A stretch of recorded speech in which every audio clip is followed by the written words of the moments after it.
আসসালামু আলাইকুম ওয়া রাহমাতুল্লাহ। প্রিয় দর্শক, আজকের ভিডিওটি অনেক গুরুত্বপূর্ণ। কারণ আজকের ভিডিওর মাধ্যমে আমি আপনাদেরকে শেখাবো পবিত্র কুরআনুল কারীমের ৩০ নাম্বার পারা থেকে সুপরিচিত অন্যতম একটি সূরা, সূরা ফিল। আপনারা এই সূরাটি চাইলে মুখস্থ করে নামাজের ভিতরেও পড়তে পারেন। তো দর্শক, সকলে মুখস্থ করবেন আজকের এই ভিডিওর মাধ্যমে। চলুন দর্শক, শুরু করছি। আউযু বিল্লাহি মিনাশ শাইতানির রাজীম।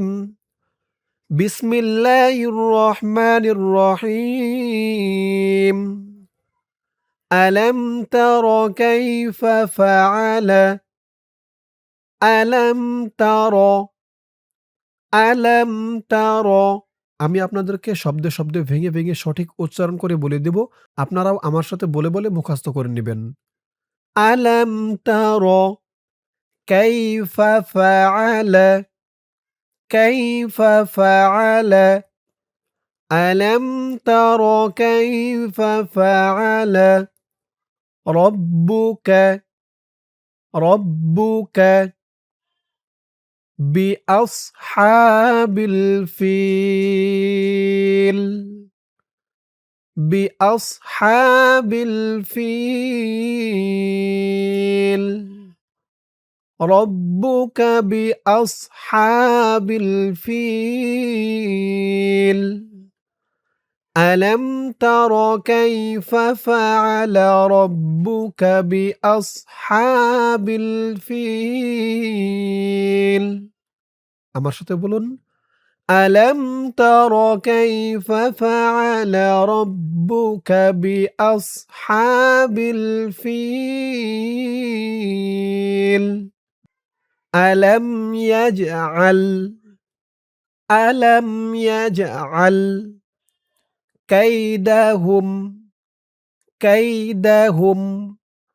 ألم يجعل كيدهم في تضليل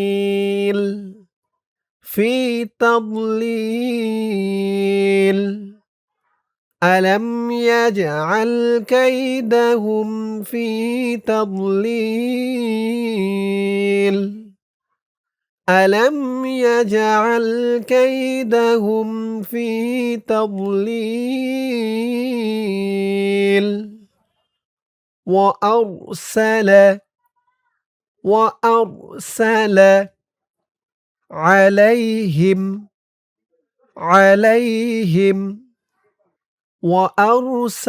عليهم طيرا أبابيل وأرسل عليهم طيرا أبابيل ترميهم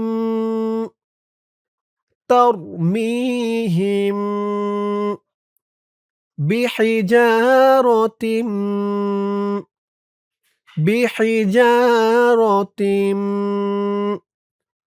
ترميهم بحجارة من سجيل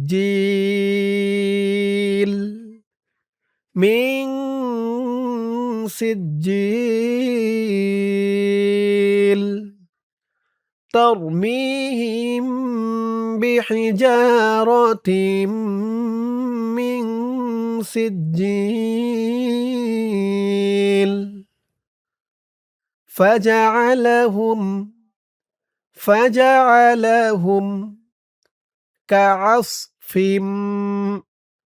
كعصف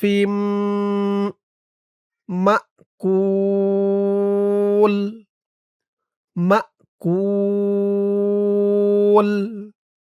فجعلهم كعصف مأكول فجعلهم كعصف مأكول এই পর্যন্তই হচ্ছে সূরা ফিল। সূরা ফিলে রয়েছে মাত্র ৫টি আয়াত। সূরাটি অনেক ছোট। এখন সূরা ফিল শুরু থেকে একবার রিডিং টেনে বলে দিব। এতক্ষণ তো শব্দে ভেঙে বলে দিলাম। এখন একবার টেনে বলে দিব। আপনারাও আমার সাথে বলুন। বিসমিল্লাহির রহমানির রহিম। ألم تر كيف فعل ربك بأصحاب الفيل ألم يجعل كيدهم في تضليل وأرسل عليهم طيرا أبابيل ترميهم بحجارة من سجيل فجعلهم كعصف مأكول। দর্শক, শেখা হলো সূরাতুল ফিল। আমি আপনাদেরকে যেমনভাবে শেখালাম শব্দে শব্দে ভেঙে ভেঙে, আপনারা যদি আমার সাথে বলে বলে কয়েকবার প্র্যাকটিস করেন, ইনশাআল্লাহ সূরা ফিল একদম সহি শুদ্ধ করে মুখস্থ করে নিতে পারবেন। দোয়া করি আল্লাহ তাআলা সকলকে সহি শুদ্ধ করে মুখস্থ করার তৌফিক দান করুক। সকলে বলি আমিন। দর্শক, আজকের ভিডিওর মাধ্যমে আমি আপনাদেরকে শেখালাম সূরা ফিল।